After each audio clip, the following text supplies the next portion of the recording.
Yes, people, how's it going? Welcome back to Lily White Lane. Hope you're doing good. Hope you're keeping safe and well. And hope you're having a really good Saturday, wherever you are in the world and whatever you are planning to get up to today. And you are all very welcome along to your Tottenham Hotspur versus Crystal Palace debrief, where we go through and analyse all the talking points coming out of yesterday's game. And what a game it was. Another really professional performance from Tottenham Hotspur that takes Tottenham Hotspur 5 points clear at the top of the Premier League table for the time being. That is a sentence I will never get sick of saying. What a time to be a Tottenham Hotspur fan. Another really professional and brilliant performance last night from Tottenham Hotspur. And in today's debrief, we're going to go through all the talking points coming out of yesterday's game. We're going to talk about Brennan Johnson, the impact he made off the bench. Should he now start against Chelsea over Richarlison, and for the rest of the season over Richarlison on the left wing, or potentially even over Kulusevski? We're going to be talking about Ange's hilarious post-match comments on Sky Sports. We're going to be talking about Son. Is he doing a good job as captain? But I want to start things off by talking about a man who it was so good to see return last night. A man who made such an impact when he first joined us, got us into the Champions League, and it was gutting to see him get injured last season. And when he got injured last season, everything went downhill from there. And that man is Rodrigo Bentacur. How good was it to see him back in that team last night? What a player he is, what a player he's been for Tottenham Hotspur. We've really missed him since February, and yeah, it's just absolutely fantastic to see him back in that Tottenham Hotspur team. But you know what? I know we only saw him for 10 minutes, but he looked sharp, he looked good. He didn't look completely off it and slow. No, he looked around the same level as the rest of the midfielders that played in that game. And if Ange and the fitness staff at our team deem him fit enough to start against Chelsea, I'm all for that. I am all for that midfield that we've all been waiting for Rodrigo Bentacur, James Maddison and Bissouma. What a midfield three that is. One of the best in the Premier League when all are fully fit. But look, if he's not ready to start that, it's a bit of a risk playing him for the full 90, then don't do it. We don't want to see the guy get injured for another 8 months. As I say, he's such an important player to us. And as I say, he was expected back in November. Not even early November, mid to late November, and he's already getting game time at the end of October. So it's brilliant to see him back. As I say, Ange said in his post-match interview on Sky that he's been banging down his door for weeks to try and get some game time. He looked sharp when he came on, and Ange and a lot of these Spurs players have almost spoke about this team feeling like a family at times, and it's been hard to understand it, but we saw it last night, and we saw the team almost acting like a family. Bentacur coming back from injury, the whole team getting behind him, pushing him towards the Spurs away end, as I say, to get a reception from the Spurs fans, which he definitely did. A very good one, may I add. And yeah, it was just brilliant to see him back. Really, really good to see Rodrigo Bentacur back. We know how good of a player he was, as I say. The impact him and Kulusevski made in that January when they signed. Them two signings got us into the Champions League. Kulusevski was fantastic, but Rodrigo Bentacur, as I say, what he added to our midfield, he was special. He was special. Obviously, last season, he started the season really well, was one of our best players. And before he got injured, as I say, we weren't having the best of seasons, but it wasn't horrific. When he got injured, as I say, the season turned horrific. You look at all our horrific results from last season. Thereafter, Rodrigo Bentacur gets injured. For example, the 4-1 against Leicester, the 6-1 against Newcastle, the 3-1 against Brentford, 3-2 against Bournemouth. All of those pathetic results and performances from Spurs were after Bentacur's injury. So it's absolutely brilliant to see him back. More depth in that midfield now. Højbjerg has shown himself to be a really good option. I don't know how happy he'll be being on the bench for most of the season. But as I say, you've got 5 really good players, 3 top players in that midfield when it comes to Bentacur, Maddison and Bissouma. And then you've also got Sarr and Højbjerg who can come in. And then you've even got other options such as Giovanni Lo Celso and Ollie Skip. 7 decent midfielders, 3 top midfielders and 2 really good options coming off the bench. When it comes to squad depth and adding to our depth, I think we need to when it comes to players going forward and centre-backs. But when it comes to the midfield, do I think we need to add any depth there? Probably not, to be honest. I'm really, really comfortable with the midfield we have. I think we have enough depth. I think Bentacur adds even more depth and quality to that midfield. And as I say, it's up to the manager and the fitness staff now. We don't know how fit Rodrigo Bentacur really is, but if they deem him fit enough to start against Chelsea, Chelsea are in for a very, very tough time at the Lane. They're in for a tough time at the Lane anyway. It'll be absolutely rocking there next Monday. But yeah, with Bentacur, Bissouma and Maddison in that midfield, good luck Chelsea, because you're going to need it if we play that midfield three. But as I say, Brilliant to see Rodrigo Bentacur back. He's the reason we'll be playing on Wednesday next season. Great to see that chant back, as I say. Big up to Rodrigo Bentacur. Brilliant to see that last night, as I say. One of many positives coming out of yesterday's game. The next topic I do want to discuss, though, Brennan Johnson. Should he now start over Richarlison? For me, Brennan Johnson needs to start against Chelsea. He needs to. Richarlison has been pretty much playing consistent first-team football for 10 games now this season. And he's put in 2 okay performances and 8 poor ones, in my opinion. I thought he came off the bench against Sheffield and made an impact. And I thought on Monday against Fulham he was good. But apart from that, he's been very average. And in a lot of games, he's been very poor. Last night, so poor in that first half. The game almost changed when Brennan Johnson came on. I know he had all of the ball, but when he came on, we really started creating chances. And a lot of his build-up play led to that second goal, as I say.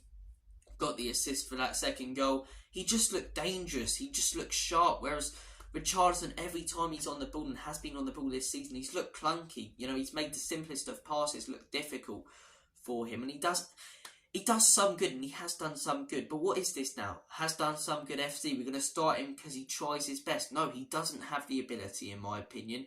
And if we're going to criticise Ange for anything, it's consistently starting Richarlison, in my opinion. I think Brennan Johnson now needs to start. He's fully fit. He's back to full fitness, as I say. Came off the bench yesterday after Richarlison put in a terrible performance in that first half. Got an assist and contributed to play in that second half. Johnson has to start against Chelsea for me. I think he's a better player. He was a better player last season, even at Nottingham Forest, compared to Richarlison at Spurs.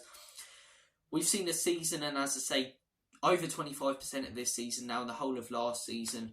Around 50 games now we've seen of Richarlison. And those are enough games to see that I don't like this guy and that he's not good enough for this team. 60 million, yeah, he's just not worth it. Even keeping him as a squad player now, I question. He's nowhere near ready for first team football, as I say. And for me, Johnson should start against Chelsea on that left wing. I get he's a little bit more of a natural right winger, but he looked really dangerous on that left wing. And you look at that second goal, as I say, it was his header from that Bissouma ball that laid it off to James Maddison. He got straight back into position and made that pass look easy to someone. In actual fact, it wasn't, with the pace the game was going at. So fair play to Johnson, made a huge impact in that second half. And because of that, and the impact he's made in games that he started this season compared to Richarlison, he needs to start against Chelsea and consistently start for Tottenham Hotspur this season. Bryan Hill as well looked quite dangerous when he came on. So I'd be even more happy for Bryan Hill to start, especially in a game like Chelsea where it's technical, than Richarlison, to be 100% honest. Look, we've got options going forward right now, but not the same quality when it comes to our midfield. We've got Heung-min Son, who's been absolutely phenomenal this season, who we'll get onto in a second as well.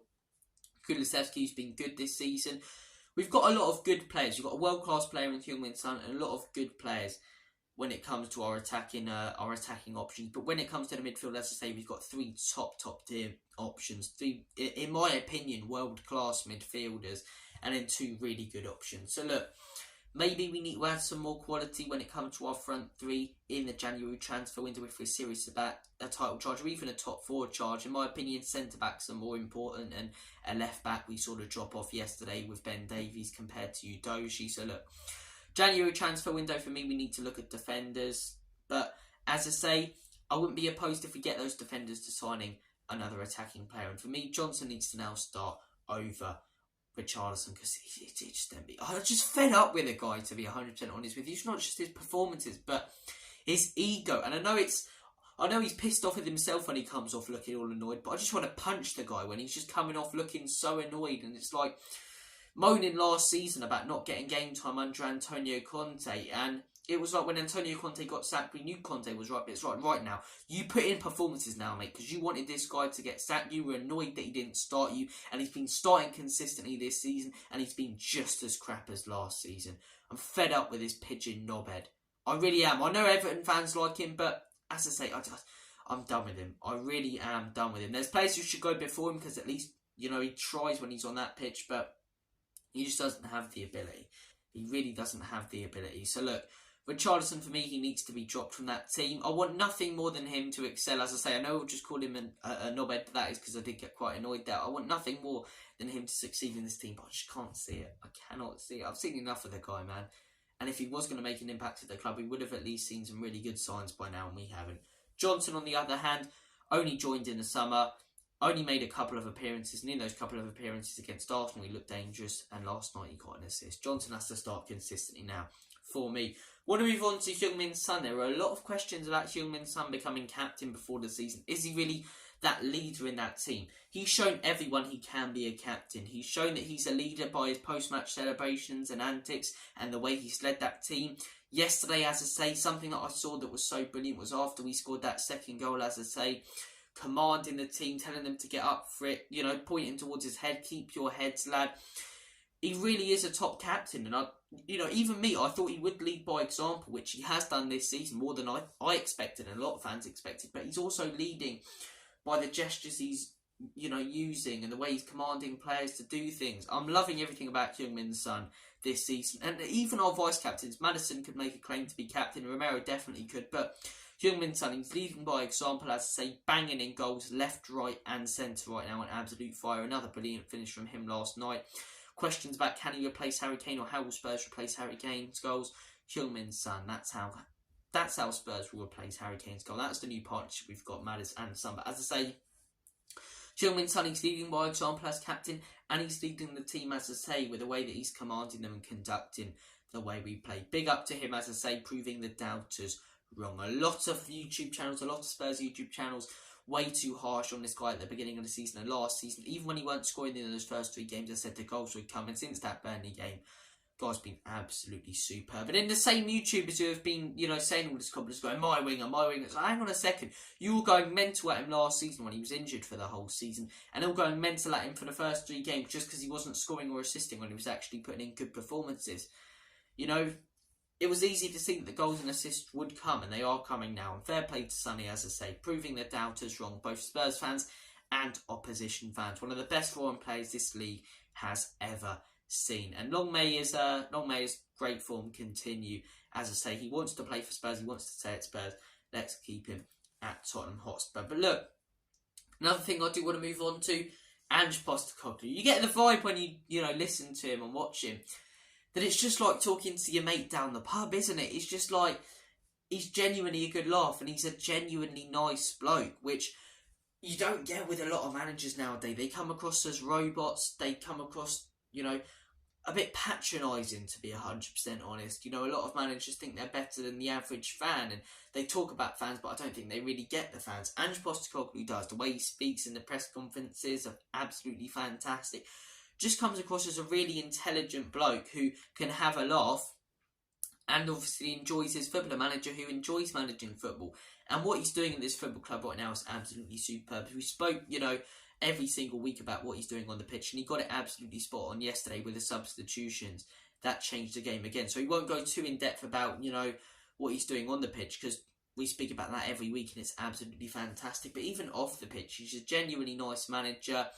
I imagine on the training ground he brings a calming presence when it comes to the way that we play to that team. And yeah, the guy's just absolutely fantastic as well. And I'm sure you guys have all seen that Sky Sports interview after the Bournemouth game earlier in the season on BT. He said, I'm just copying Pep, mate, after Neville said it looks like he's just copying Pep. And last night, obviously, Carragher, a little bit of banter towards Ange. He goes, because you are just copying Pep. And Ange's response is just brilliant. He just goes, yeah, no. He goes, and that's not a bad thing either. He goes, that's not a bad thing. And he's so good. He speaks so brilliantly, as I say. And he had Neville there in his back pocket as well, and Jamie Carragher. And he goes, yeah, there's nothing wrong with that. He goes, yeah, I watch a game every week. And then, as I say, the best bit of the whole interview was when Gary Neville looked at me. He goes, yeah, I tried to cop Pepe. I tried to cop Pepe. I tried to cop Pep. And Andrew just goes, that work out for you, mate. Brilliant. Absolutely brilliant. The irony when Gary Neville does criticise managers is quite funny, to be honest. I could do a better managerial job than him, and I'm 16 and have no managerial experience. But